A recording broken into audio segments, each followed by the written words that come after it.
दोस्तों, अगर ब्यूटी और केयरनेस की बात आती है तो हम अपने फेस पर ज़्यादा ध्यान देते हैं, पर नेक पर बिल्कुल भी ध्यान नहीं देते। जितना हमें अपने फेस पर ध्यान देना है उतना ही हमें अपना नेक पर भी ध्यान देना है। दोस्तों, आज की वीडियो में हम आपको बताएंगे कि अगर फेस पर रिंकल्स, फाइन लाइंस आती हैं तो नेक पर भी आती हैं और उसके पीछे के रीजंस क्या हैं, और साथ में आपको उसका सोल्यूशन बताएंगे। लेकिन आपको विदाउट स्किप पूरा वीडियो देखना है।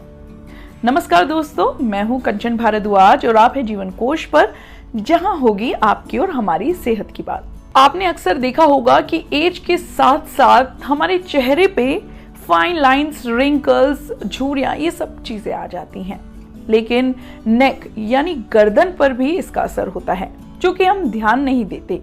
अगर हमें कोई भी चीज़ अपने चेहरे पर अप्लाई करनी होती है या कोई भी अपना कॉस्मेटिक चेहरे पर अप्लाई करना होता है तो हम गर्दन पर कभी अप्लाई नहीं करते। तो हमें इन चीज़ों का बहुत ध्यान देना है। लेकिन अब हम सबसे पहले आपको बताएंगे कि आखिर नेक पर फाइन लाइंस और रिंकल्स आते क्यों हैं। दोस्तों देखो, एजिंग तो एक प्रोसेस है, वो आप नहीं रोक सकते। एजिंग तो होगी, लेकिन कई बार ऐसा होता है कि एजिंग से पहले ही नेक पर फाइन लाइंस और रिंकल्स आ जाती हैं। दोस्तों, जो नेक की स्किन होती है, यहाँ पर ऑयल ग्लैंड्स कम होते हैं, जिसके चलते ये डिहाइड्रेट रहती है। तो इसीलिए हमें अपने वाटर इनटेक का बहुत ध्यान रखना है। हमें दिन में 8 से 10 ग्लास पानी पीना है, जिससे हमारी बॉडी भी हाइड्रेट रहेगी और हमारी स्किन भी हाइड्रेट रहेगी। दोस्तों, अब हम बात करते हैं नेक पर आने वाली फाइन लाइंस और रिंकल्स के पीछे आखिर रीजन क्या है। दोस्तों देखिए, ये तो एक एजिंग है, एजिंग और एक प्रोसेस है।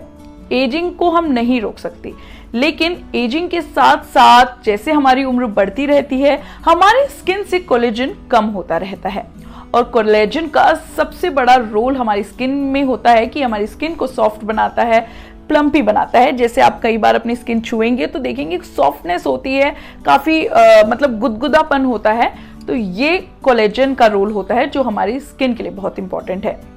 और अगर वहीं आप स्मोकिंग करते हैं तो ये कोलेजन का ब्रेक डाउन बहुत ही जल्दी हो जाता है। कई बार तो ये यंग एज में देखने को मिलता है कि लड़के या लड़कियों के फाइन लाइन और रिंकल्स आ जाते हैं। फेस के साथ साथ गर्दन, नेक एरिया पर भी आ जाते हैं। तो आपको स्मोकिंग से जहां तक हो सके बचना है। अगर आप अपनी डाइट में शुगर ज्यादा लेते हैं तो इससे भी बहुत जल्दी कोलेजन ब्रेक डाउन होता है। जैसे अगर आप मीठी चाय पीते हैं, ज्यादा मिठाइयाँ खाते हैं, ज्यादा चॉकलेट्स खाते हैं, तो इससे कोलेजन बहुत जल्दी ब्रेक डाउन होता है और इससे फाइन लाइन और रिंकल्स चेहरे के साथ साथ गर्दन पर भी आते हैं। दोस्तों, इसका चौथा सबसे बड़ा रीजन है मेनोपॉज। मेनोपॉज जब महिलाओं में शुरुआत होती है या आता है तो उस टाइम हार्मोनल इम्बैलेंस होता है, तो इसीलिए फाइन लाइन और रिंकल्स आ जाते हैं हमारे नेक के साथ साथ हमारी फेशियल स्किन पर भी। तो इस पर भी हमें बहुत ज़्यादा ध्यान देना है। अब हम बात करेंगे कि अगर हम इस चीज़ से जूझ रहे हैं, अगर आपकी नेक स्किन बहुत ही ज़्यादा रिंकल से भर गई है, बहुत ही ज़्यादा फाइन लाइन से भर गई है, तो अब इसका क्या सोल्यूशन है। दोस्तों, सबसे पहले तो अपने बैड पोस्चर को आपको हटाना है। अगर आप ज्यादा मोबाइल देखते हैं या लैपटॉप पे ज्यादा काम करते हैं, वो भी ऐसे इस तरह से गर्दन झुकाकर, तो इस तरह से हमारी नेक पर वो लाइंस आ जाती हैं। अगर आपको काम करना इंपॉर्टेंट है, काम तो आप करेंगे, आप थोड़ी थोड़ी देर बाद अपनी नेक को ऐसे उठा के आप यूं ऐसे ऐसे एक्सरसाइज कर सकते हैं। इस तरह से कोई भी मॉइस्चराइजर, कोई भी ऑयल लेके इस तरह से आप नीचे से ऊपर की साइड मसाज कर सकते हैं। साथ ही मैंने आपको बताया कि कोशिश करें कि कंटिन्यू एक जगह ना बैठे। एक जगह अगर आप ऐसे ही करके बैठे हैं तो वो आएगी, लाजमी है, यहाँ की मसल्स बहुत जल्दी सैग कर जाती हैं। और साथ ही मैं आपको ये भी बताऊं कि अगर आप ऐसे बैठे हैं तो थोड़ी देर बाद आप लैपटॉप को सामने भी रख सकते हैं। इस तरह से आप काम कर सकते हैं। दोस्तों, फेस केयर की बात करते हैं तो फेस केयर अक्सर हम क्रीम, कॉस्मेटिक्स या ऑयल ले आते हैं और फेस का बहुत ध्यान रखते हैं, लेकिन नेक रीजन को हम अवॉइड कर देते हैं, वो नजरअंदाज हो जाता है। लेकिन आपको फेस के साथ साथ अपने नेक एरिया का भी बहुत ध्यान रखना है, क्योंकि ये ड्राई होता है तो यहाँ पर ज्यादा संभावना है कि यहाँ पर आपके रिंकल्स और फाइन लाइंस फेस के मुकाबले ज्यादा जल्दी आए।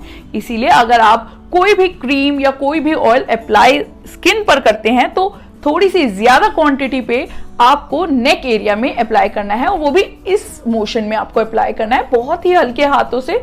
नीचे के साइड आपको अप्लाई नहीं करना है। अगर आप नीचे के साइड अप्लाई करेंगे तो इससे स्किन सैग होगी, यानी स्किन ढीली पड़ जाएगी, लटक जाएगी। इसलिए आपको अपवर्ड के साइड, ऐसे ऊपर के साइड, नीचे से ऊपर के साइड मोशन करना है, मसाज करना है। दोस्तों अब बात करते हैं कि हम ऐसा कौन सा स्किन रूटीन अपने अप्लाई करें, अपने स्किन पर अप्लाई करें जिससे हम स्किन रिंकल फ्री बना सकें। दोस्तों सबसे पहला है सनस्क्रीन।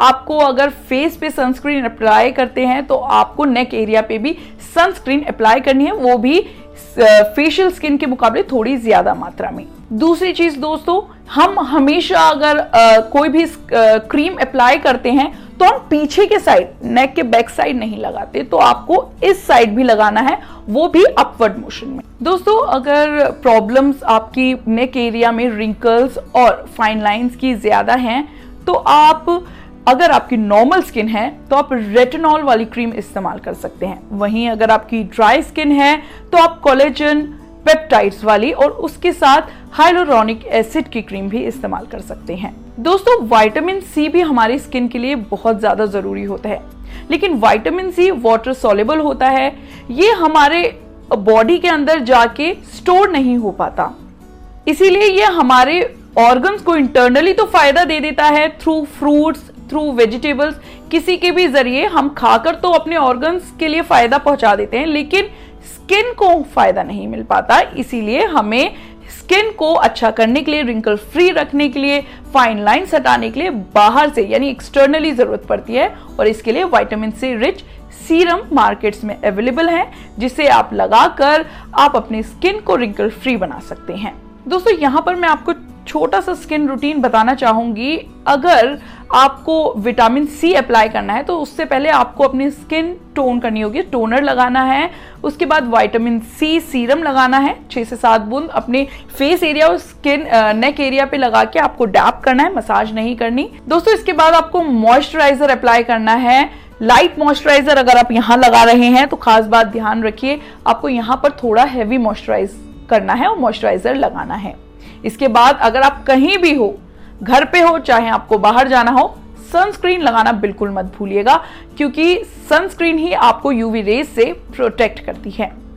दोस्तों अब हम बात करते हैं कि अपनी डाइट में हम ऐसे क्या क्या चेंजेस ला सकते हैं।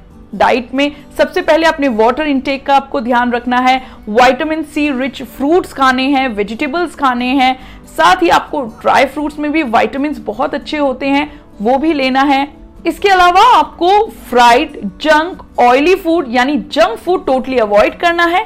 हेल्दी फूड की तरफ आपको जाना है, हेल्दी फूड ही लेना है। कोशिश करिए घर का ही बना खाना खाएं, घर की ही चीजें खाएं, बाहर की चीजें ना खाएं। दोस्तों अब बात करते हैं एक्सरसाइज की। आपको अपनी गर्दन से अगर रिंकल्स हटाने हैं तो थोड़ी बहुत एक्सरसाइज भी आपको करनी पड़ेगी। जैसे मैंने आपको पहले बताया कि बैड पोस्चर को आपको अवॉइड करना है। बैड पोस्चर को अवॉइड करने के लिए मैंने आपको बताया था कि थोड़ा बहुत आपको ऐसे इस तरह से एक्सरसाइज करनी है। अपनी गर्दन को 360 डिग्री पे यूं इस तरह से घुमाना है। अपनी गर्दन को जहां तक कोशिश करें बिल्कुल स्ट्रेट रखें, और अगर आप कोई मसाज कर रहे हैं तो नीचे से ऊपर के मोशन में करें। और यही थोड़ी एक्सरसाइज है जो आपको अपने रूटीन में रेगुलर लानी है। तो दोस्तों आज के वीडियो में इतना ही, लेकिन ऐसे ही नए वीडियो हम आपके लिए लाते रहेंगे। अगर आपके मन में कोई ऐसा क्वेश्चन चल रहा है कि इस पर भी वीडियो बननी चाहिए तो हमें आप कमेंट बॉक्स में जरूर बताएं। फिलहाल आज के वीडियो में इतना ही। हमारे चैनल को सब्सक्राइब करें और इस वीडियो को ज़्यादा से ज़्यादा लाइक और शेयर करें।